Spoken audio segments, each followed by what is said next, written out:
देखूं या तुझे मैं देखूं कुदरत के नजारे, मुश्किल में है ये दिल मेरा। माना तेरी सूरत की है चांदी 100% बिल्लो, मेरे दिल का सोना भी खरा।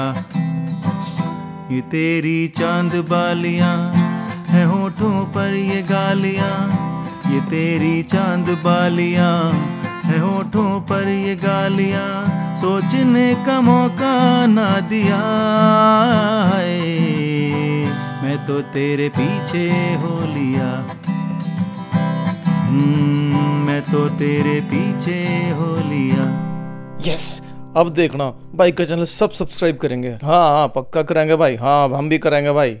Hey guys, what's up? This is Rahul Lohani and welcome to my YouTube channel. जैसा कि आप लोग जानते हैं, the other day we were sitting at Faisal's house and discussing about उसका कुछ म्यूज़िक वीडियो है जो उसको डायरेक्ट करना है।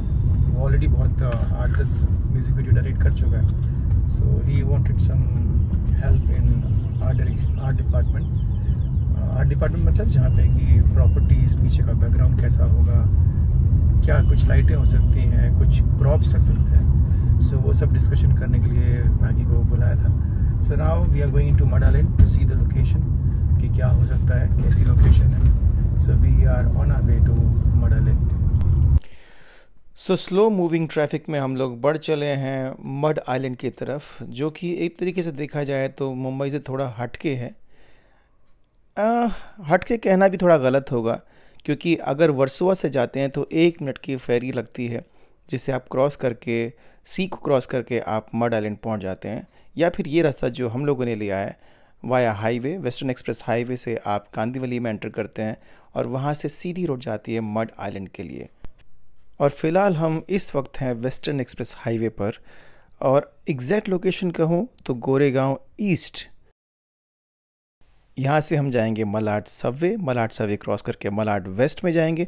मलाड वेस्ट से सीधी रोड जाती है मड आइलैंड के लिए।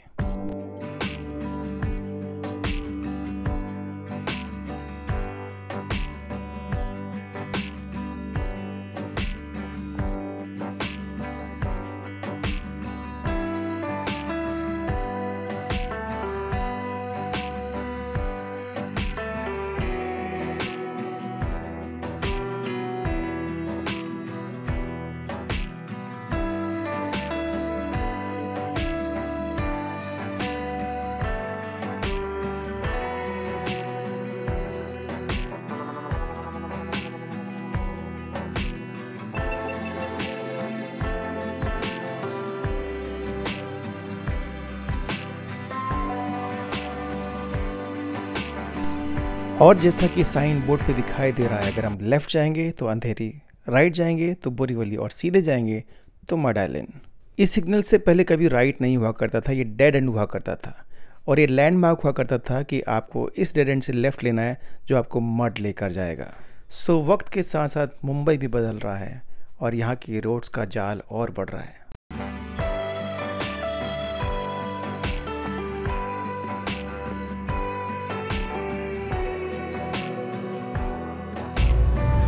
तो यहाँ से शुरू होता है मड आइलैंड। और एक्चुअली पहले भी व्लॉग में बोल चुका हूँ, वर्सोवा से भी रास्ता है, फेरी से जाना पड़ता है, 1 ही मिनट की फेरी है। और यहाँ से अगर लेफ़्ट जाओ तो मेरी लोकेशन आती थी जहाँ पे मैं गुटरगू का शूट किया करता था। इस गली में अंदर छोटा रास्ता दिख रहा है लेकिन बहुत बड़ा स्टूडियो है इसके पीछे। फिर मैंने गुटरगू पूरा किया है, उसके अलावा कहता दिल के काफ़ी एपिसोड्स वहाँ पे शूट हुए हैं। अच्छी लोकेशन है, पॉन्ड भी है छोटा सा, artificial. It's a nice pond.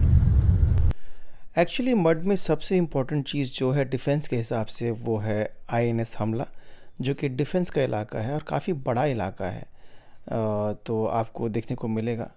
और ऐसा है, बहुत सारे स्टूडियोज़ हैं, बहुत सारी शूटिंग्स यहाँ होती हैं। बीच में होनी बंद हो गई थी, लेकिन अब जब से वेब सीरीज़ का ज़माना आया है तो वापस से सारे स्टूडियोज़ पहले से बुक हो जाते हैं। बहुत मुश्किल से लोकेशंस मिलने लगी हैं।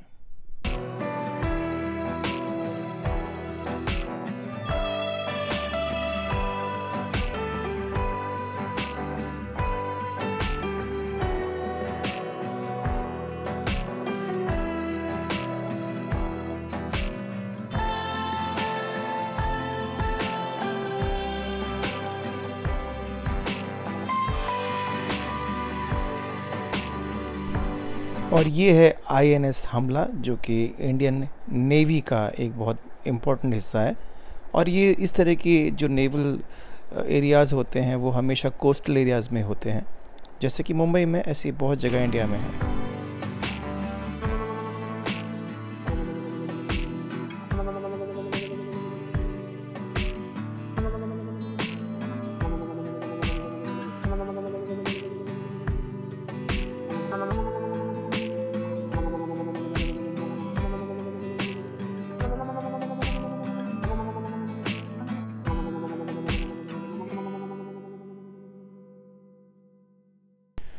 ओके, तो पहुंच गए हैं भुल्लर गार्डन। ये गली में अंदर है और यहाँ की बहुत सारी छोटी छोटी गलियों में बहुत बड़े बड़े स्टूडियोज़ हैं। ओ कैसे जाएगी गाड़ी? अच्छा, अभी भी गाड़ी है। तो इस तरह की फ्रेमिंग होती है टू क्रिएट रूम्स जो शूटिंग्स पे होते हैं या सेट्स। ये उसी का सब सामान है इस ट्रक में। तो कोई सेट बन रहा होगा जिसका पूरा फर्नीचर बाहर रखा हुआ है। इसको फिर फिक्स करेंगे और पेंट कर देंगे, हो गया, बन गया रूम। तो इस तरह के कारखाने होते हैं जहाँ पे पूरा सेट बनता है और उसके बाद शूटिंग लोकेशन पे जाता है। फिलहाल हम लोग अटके हुए हैं, एक गाड़ी किसी ने रॉन्ग पार्क की है उसके चक्कर में।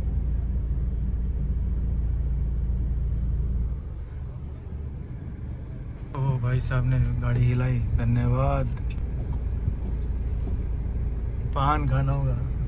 तो जो लोकेशन मैं आज आपको दिखा रहा हूँ, ऐसे यहाँ पर 100 से ज़्यादा लोकेशंस है, शायद और भी ज़्यादा, मुझे सिर्फ इतनी ही पता है। और ये सब स्टूडियोज़ हैं।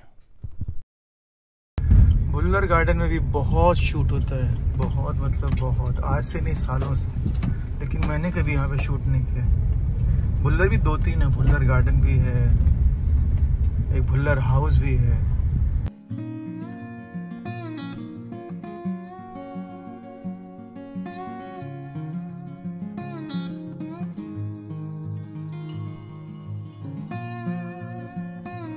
भुल्लर गार्डन का मेन गेट, और बाहर से रोड से समझ में नहीं आता, लेकिन अंदर इसी तरह के बड़े बड़े स्टूडियोज मड में होते हैं।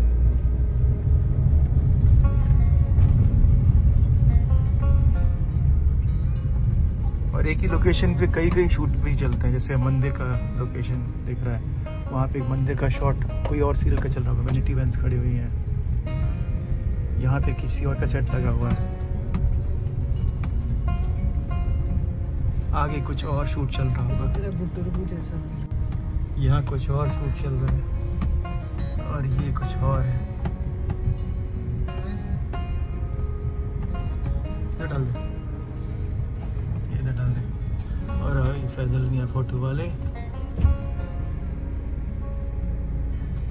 6 लड्डू खाने के बाद आज पतले लग रहे हैं, डाइट वो कर रही है। मैं भी तो डाइट पे हूँ। लुक एट माय वजन, सो कम। क्या अमरूद है ये? बचपन में स्कूल गए होते, आज झोला पकड़ना नहीं पड़ता। देखो झोले, बाबा जी के झोले में सब है। प्रमोशन है ये झोले का। किसका है? ओहो, बकेट लिस्ट, इसीलिए। अभी मैं दे दूंगा मैगी। सो फैजल की कंपनी का नाम है द बकेट लिस्ट।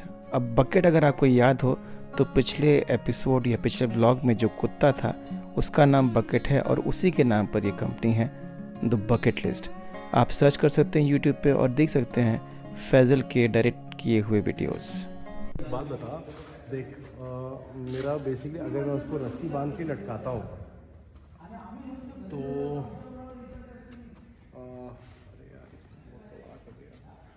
मुझे 2 सेट देना पड़ेगा। एक ही सेट है। अब उसमें क्या करूँगा, मैं लाइट्स ऑफ कर दूंगा, लाइट से प्ले अराउंड, और इसमें उसको हैंग कराऊंगा। तेरे को 1 दिन का टाइम दूंगा मैं इसको बेसिकली 2 दिन के लिए बुक कर रहा हूँ। 1 दिन तेरे सेटअप के लिए कुछ ना एलीज भी बन जाए ना, तो सर वो भी सब 11 कितना दूर है?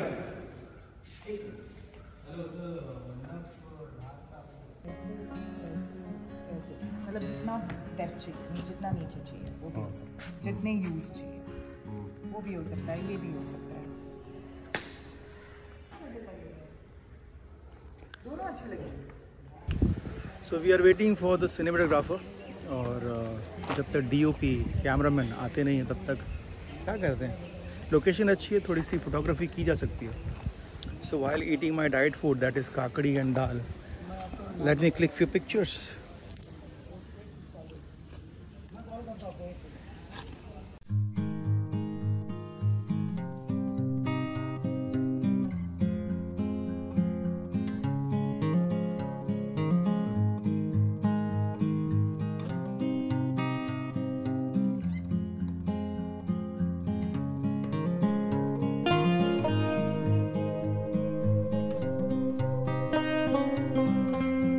हाँ यार, चाय तो मतलब तारक मेहता के सेट से चाय मंगवाना। तारक मेहता का थोड़ी है वो सेट, कितना अच्छा था। कुछ और भी तो शूट कर सकता है यार, वो जिंदगी भर तारक मेहता थोड़ी करेगा। अरुण गोविल ने जिंदगी भर रामायण ही किया। Actually He died, no? नहीं। तो जैसा कि मैंने कहा था कि DOP के ऊपर डिपेंड करता है लोकेशन अच्छी है या नहीं, तो वो लोकेशन हो गई है रिजेक्ट, और हम जा रहे हैं एक और लोकेशन को देखने के लिए, whether that location will be approved by the DOP और नो।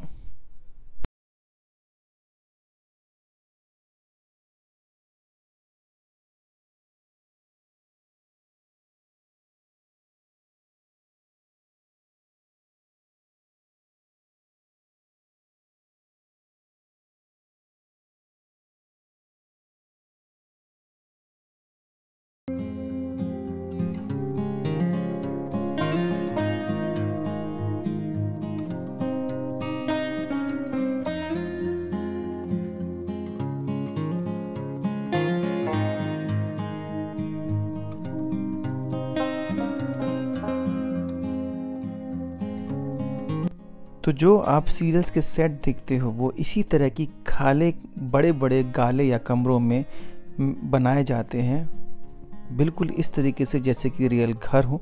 पूरा घर वो लकड़ी का होता है, और लेकिन बहुत मजबूत होता है, जिसको बनाने में कम से कम 3 से 4 करोड़ रुपए तक भी लग जाते हैं।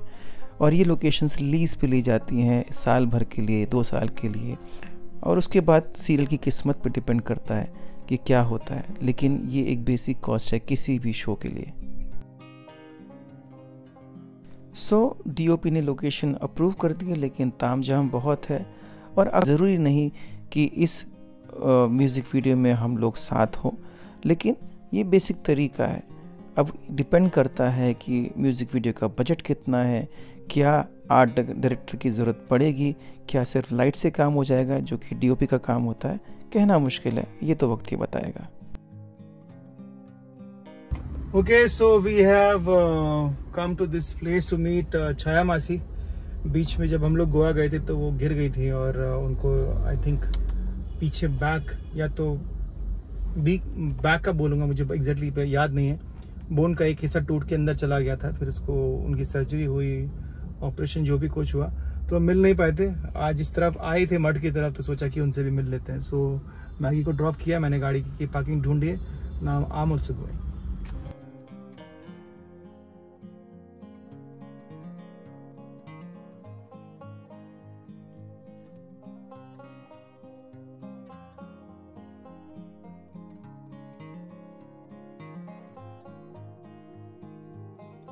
Later. कि आप खड़े होने के लिए कितने दिन और लोगे? मुझे बता, हाँ, मुझे आपको क्या पता होना चाहिए ना, जब आप मुझे क्या पहली पता? बात तो बाथरूम में डांडिया नहीं करने का। डांडिया के लिए अभी बाथरूम में डांडिया नहीं करूंगी। सॉरी, मासा म्यूजिक नहीं चलाने का। जब भी वो जाती है ना, उसको डांडिया का मन करे,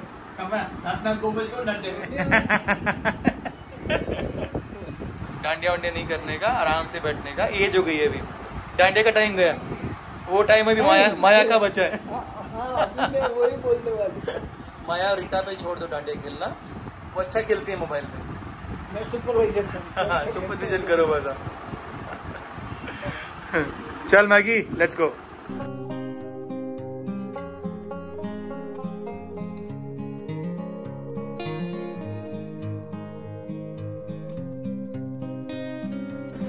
so finally I am home and home तो एक्चुअली काफ़ी पहले आ गए थे, उसके बाद I finished my workout and कुल मिला के it was a good day because ये जो रेकी था, रेकी बोलते हैं जब हम किसी लोकेशन पे जाते हैं और वहाँ से शूटिंग से रिलेटेड चीज़ों पे बात करते हैं और एक किसी फाइनल डिसीजन पे पहुँचते हैं, सो उसको रेकी कहा जाता है कि जहाँ पे हम लोकेशन भी फाइनलाइज करते हैं और उस लोकेशन से रिलेटेड जितनी भी चीज़ें हैं उनके बारे में डिस्कशन होता है. Anyways, so that went really well. The location was really far. Mud island काफ़ी दूर पड़ता है, यहाँ से 1.25 घंटा लग जाता है पहुँचते पहुँचते. लकीली ट्रैफिक नहीं था, अगर ट्रैफिक होते तो बहुत टाइम लगता है. So it went really well. उसके बाद हम लोग छाया मासी को मिले. छाया मासी को मिलना बहुत ज़रूरी था बिकॉज जब से वो बाथरूम में गिरी थी तब से वो बेड रिडन है और it's been more than a month, तो नहीं जा पा रहे थे. वहाँ जाना ज़रूरी था. इनफैक्ट जाना तो चिंटू और पिंटू के घर भी था. चिंटू को फ़ोन भी किया था लेकिन उसने फ़ोन उठाया नहीं. फिर ये भी था कि लास्ट वीक हम पिंटू के बर्थडे पे गए ही थे तो इतना इंपॉर्टेंट वहाँ जाना नहीं था. बट ये था कि घर आसपास ही 5 मिनट के डिस्टेंस पे, तो we could have gone there, लेकिन उसने फ़ोन उठाया नहीं. एंड देन बाद में बहुत लेट हो गया था. मैगी को घर आके प्रेजेंटेशन बनाना था, तो we just avoided and came home. और उसके बाद मैंने 1.25 घंटे का मेरा वर्कआउट ख़त्म किया एंड वेल स्पेंड डे. अभी मैं एडिट पे बैठ रहा हूँ और इस व्लॉग को यहीं ख़त्म कर रहा हूँ. अगर चैनल अभी तक सब्सक्राइब नहीं किया तो भाई साहब किसका वेट कर रहे हो? प्रधानमंत्री नरेंद्र मोदी तो आपके पास आएंगे नहीं कहने के लिए कि मित्रों सब्सक्राइब कीजिए. नहीं, सही बात है. मेरे मन में भी यही बात चल रही है. मैं भी घर जाके सब्सक्राइब करता हूँ. बात सोचने वाली है. इसलिए कह रहा हूँ, press the like button, comment in comment section and subscribe the channel if you haven't. This is Rahul Lohani signing off right now. I'll see you in my next vlog. Till then, take care, God bless, love you all. Bye, good night, Shubh Ratri.